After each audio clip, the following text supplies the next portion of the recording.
का कारण है, ये जो रामलीला का मंचन है इसका 4था वर्ष है और आप विश्वास मानो भगवान राम की साक्षात कृपा हम अपने मंच पे मानते हैं कि हमारे मंच पे सीता राम जी की भरपूर कृपा है। 4 वर्षों के अंदर हमारे मंच पे ना तो कोई हादसा हुआ, ना ही किसी प्रकार की कोई परेशानी आने दी हमने, ना ही कोई किसी भी प्रकार की आपत्ति हुई। जिस प्रकार से एक धार्मिक कार्य होना चाहिए उसी प्रकार से यहाँ पर मंचन हुआ, झूले चले, मेला चला, सब कुछ हुआ, लेकिन प्रशासन ने फिर भी हमें परेशान किया परमिशन के नाम पे। तो बस मैं आप लोगों के माध्यम से ये पक्ष रखना चाहता था कि प्रशासन को क्या देखना है एक व्यक्ति के अंदर। अगर एक व्यक्ति डॉक्टर की डिग्री भी लेता है तो उसका एक्सपीरियंस देखने के बाद ही उसको डॉक्टर बनाया जाता है। तो हम तो अपना एक्सपीरियंस लेने के बाद तब प्रशासन से परमिशन मांग रहे थे, फिर भी हमें परेशान किया गया। लेकिन फिर भी इस साल आप लोगों को बुलाने का मतलब है कि आप लोगों के माध्यम से हम प्रशासन को भी धन्यवाद करें, अपनी जनता को धन्यवाद करें और सबसे पहले अपने साथियों को धन्यवाद करें और उनसे भी पहले भगवान राम को धन्यवाद करें जिनकी कृपा से ये मंचन सुखपूर्वक संपन्न हुआ। सर, जानना चाह रहे थे कि आप जैसे जिक्र कर रहे हैं कि परेशान किया गया है प्रशासन की ओर से, थोड़े से उस पर विस्तार पूर्वक बताइएगा कि परेशान कहाँ कहाँ किया गया और क्या परेशानी मिली आपको परमिशन में और किसकी जगह पर परेशान किया गया है। ये मंचन का 4था साल है और 4थे साल के अंदर परेशानियां पैदा हुई। हमें पता चला कि कुछ अधिकारियों पे दबाव है, मैं नाम किसी का नहीं लूँगा, कि इनको परमिशन ना दी जाए। तो प्रशासन ने क्या करा, खुद मैं अध्यक्ष था रामलीला का, अब इस साल नहीं हूँ, तो प्रशासन ने क्या करा, मेरे रिकॉर्ड निकाले, जो मुकदमे मेरे ऊपर नहीं हैं उन मुकदमों का जिक्र किया।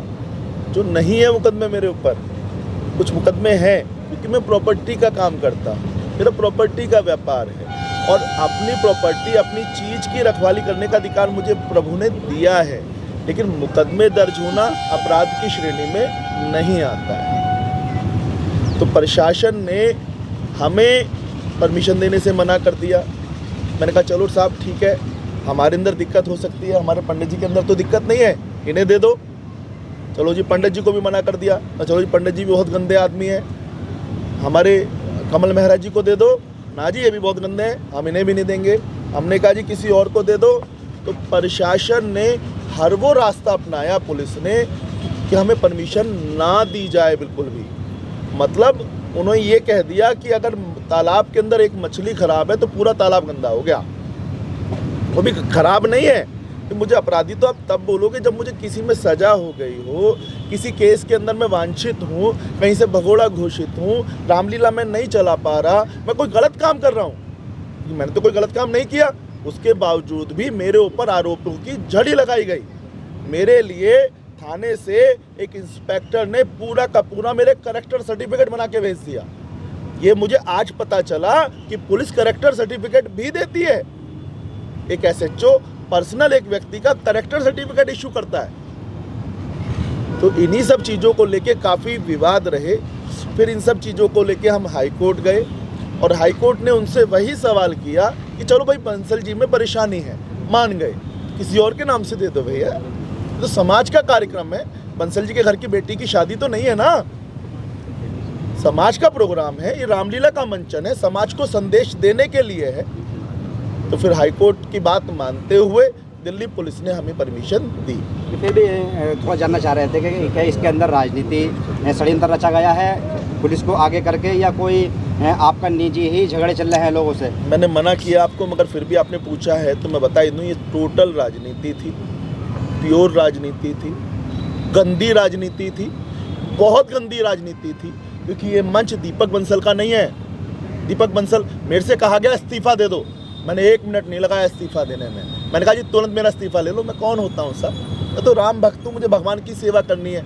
ये मंच 4 साल से है, ये 50 साल तक ग्राउंड खाली पड़ा रहा, 60 साल तक खाली पड़ा रहा, 100 साल तक खाली पड़ा रहा। यहाँ पर लोग शराब पीते थे, यहाँ पर उल्टे सीधे काम करते थे, कोई देखने वाला नहीं था।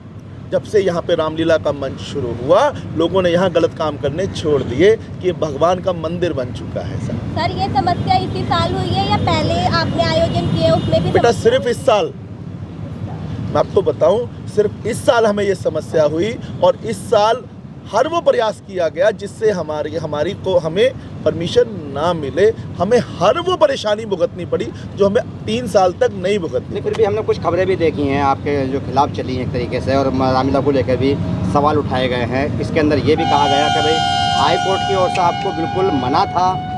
खबरों में बताया जा रहा है कि आप मंच पे भी नहीं चढ़ सकते हैं और आप मंच पे दिखाई दिए। हाई कोर्ट का एक सीधा सा आदेश था कि अगर किसी व्यक्ति के ऊपर कोई आपराधिक कैटेगरी में मुकदमे हैं तो वो अपनी ऑफिशियल उसमें मंच पे नहीं जाएंगे। मैंने हाई कोर्ट के आदेश का सम्मान किया और सम्मान करके तुरंत इस्तीफा लिखा।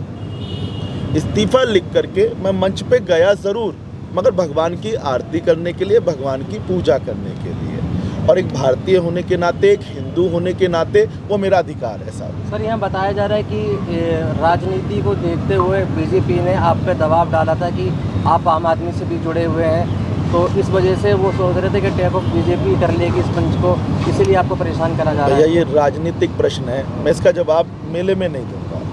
ये राजनीतिक प्रश्न है। फिर भी एक मामला घूम रहा है कि जिस तरह से भाजपा के लोग भी यहाँ दिखाई दिए, आम आदमी पार्टी के भी, कांग्रेस के भी, सभी आए यहाँ पर।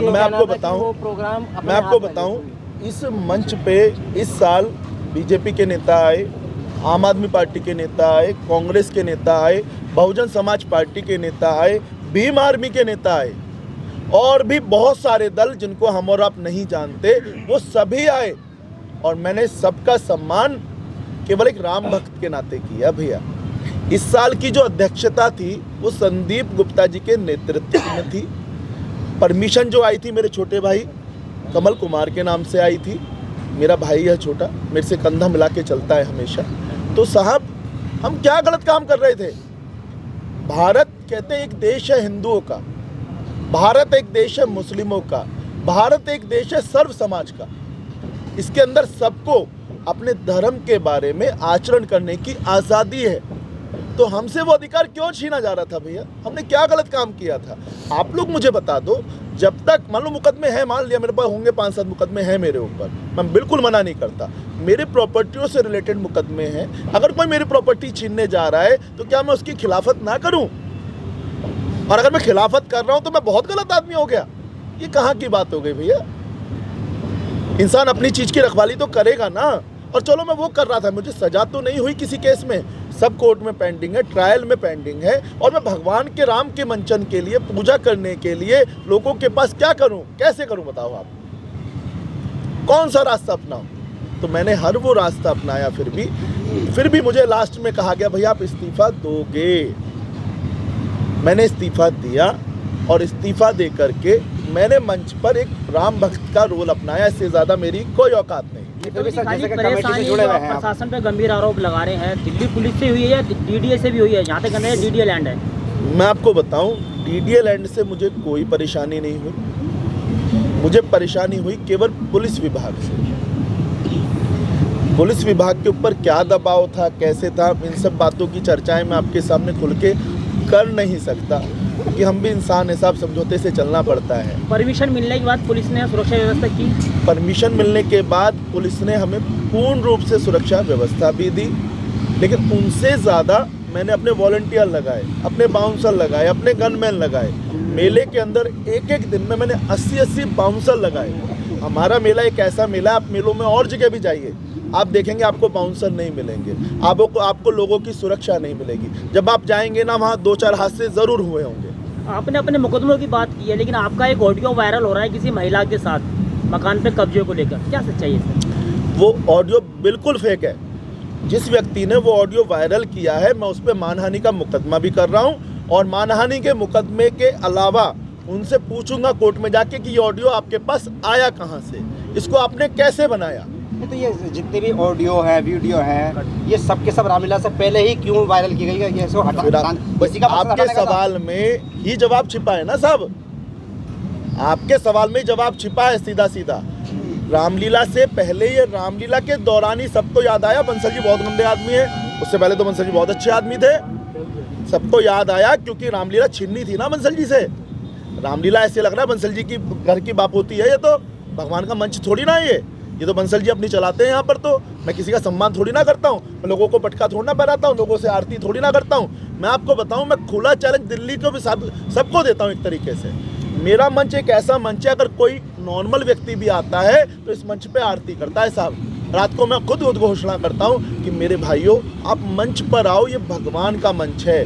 साल में 365 दिन होते हैं और 365 दिनों में 354 दिन आप भगवान की फोटो से पूजा करते हो। मात्र 11 दिन मिलते हैं जिनमें आप भगवान की साक्षात पूजा कर सकते हो। तो आप मेरे साथ आओ, मंच पे आरती में शामिल हो और भगवान की जय जयकार करो। दीपक जी, दिल्ली सरकार ने ऐलान किया था कि जितनी भी रामलीलाएं दिल्ली में हो रही हैं हम बिजली फ्री देंगे। सर, अपनी रामलीला को बिजली फ्री नहीं दी। अभी तक हमें नहीं पता भैया, वो तो जब बिजली का बिल आएगा तब हमें पता चलेगा कि दिल्ली सरकार ने क्या सुविधा दी है। दीपक जी, आखिरी सवाल ये है कि कहीं ना कहीं आप कह रहे हैं राजनीतिक रूप से साजिश है ये, और ये इस समय वर्तमान में केंद्र में भी और दिल्ली में भी बीजेपी की सरकार है, कहीं ना कहीं यानी कि आप बीजेपी पर निशाना साध रहे हैं। नहीं, मैं बिल्कुल आपसे पहले कह चुका हूं कि राजनीतिक सवालों का जवाब मैं नहीं दूंगा।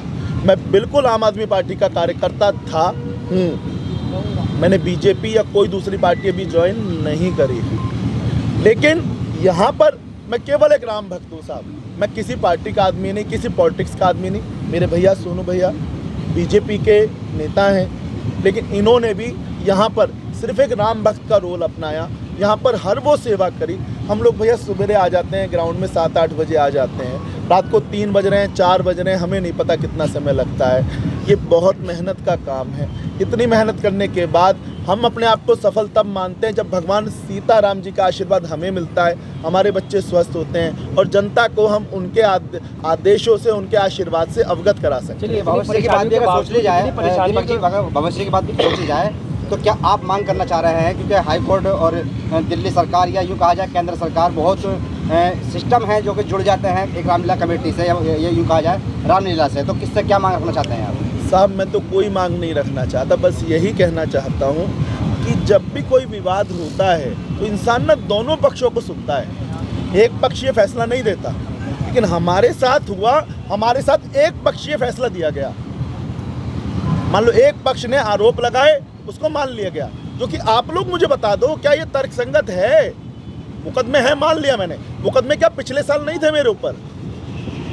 2024 में नहीं थे, 2023 में नहीं थे, 2022 में नहीं थे, तब तो मुझे परेशान नहीं किया गया। मैंने ऐसा इस साल क्या हो गया कि दीपक बंसल अपराधी हो गए बिल्कुल। और चलो दीपक बंसल अपराधी है, मैं मान लिया, चलो मैं बहुत गंदा आदमी हूँ साहब, मैं कह रहा हूँ मैं बहुत गंदा, मैं ठीक आदमी नहीं हूँ बिल्कुल भी, प्रशासन की नज़रों में बहुत बुरा आदमी हूँ। तो क्या हमारे पंडित जी बुरे थे? क्या कमल कुमार जी बुरे थे? कोर्ट में जाने के बाद तो कमल कुमार जी के नाम से परमिशन हो गई, उससे पहले कमल कुमार जी बुरे थे? चलो मैं अपने नाम से परमिशन नहीं लेता, कहा जाता भाई किसी और अपने अच्छे आदमी को ले आओ। हमारे लोकेश पंडित जी थे और मेरे बहुत सारे साथी थे, उनको उनके नाम से देते, उन्होंने एक तरफा फैसला सुना दिया, जी हम नहीं देंगे परमिशन आपको। ये कहाँ की तर्कसंगत थी बात? किसी का कोई सवाल? देखिए भैया, ये सवाल, कुछ सवाल आप अब भैया से कीजिए। फिर भी सर आपको बधाई है कि आपने इतना अच्छा सक्सेस कार्यक्रम किया है भव्य रामलीला का, फिर भी आप बधाई है इतने आरोप लगने के बाद। देखिए भैया, ये जो मंच है ना, राजनीतिक नहीं सही आ जाएगा भाई। पार्टी का मंच नहीं है, ये एक संस्था है और संस्था के अंदर हर समाज का, हर पार्टी का कोई भी आदमी रह सकता है। ना इस मंच पे हमने कोई राजनीतिक बैनर लगाया है, ना कोई राजनीतिक पोस्ट लिखी है। भैया आम आदमी से बिलोंग करते हैं, मैं भाजपा से बिलोंग करता हूँ, और हमारे 1-2 मित्र हैं जो भीम आर्मी से भी बिलोंग करते हैं, कांग्रेस से भी बिलोंग करते हैं। मगर हमारी जो संस्था के लोग हैं वो सिर्फ राम भक्त हैं। इस रामलीला में सिर्फ हम राम की बात करते हैं। और रही राजनीतिक इंटरफेयर की बात, तो राजनीतिक इंटरफेयर जो है ना, जो आदमी राम के काज में बाधा डाल रहा है, वो मैं नहीं मानता किसी पार्टी से हो सकता है। क्योंकि ऐसी कोई भी पार्टी नहीं है जो भगवान को नहीं मानती, अल्लाह को नहीं मानती, खुदा को नहीं मानती। मैं उन्हें राक्षस श्रेणी का आदमी कह सकता हूँ, जिन्होंने बाधाएं उत्पन्न की। किसी पार्टी के आदमी वो नहीं हो सकते। और राम भगवान की जो कृपा है, कल सभी लोगों ने ये चमत्कार भी देखा कि हमारे चिल्ला गांव के आसपास खूब बारिश हुई है, मगर यही एक ऐसा स्थान था कि जहाँ पे बारिश नहीं हुई। वरना तिल्लोपरी में मूसलधार बारिश हुई, पटपड़गंज के अंदर मूसलधार बारिश हुई, इधर आप यमुना खादर के अंदर अच्छी बारिश हुई। एक प्रॉपर यही स्थान था जिसके अंदर बारिश नहीं हुई। तो ये भगवान का चमत्कार है, और इस चमत्कार को उन राक्षस रूपी इंसानों को भी मानना चाहिए कि यहाँ पे राम का नाम लिया जाता है और रामलीला में अड़चने ना पैदा करें, तो इसे राजनीति से ना जोड़ा जाए। सर धर्म का काम करेंगे तो अड़चने आएंगी।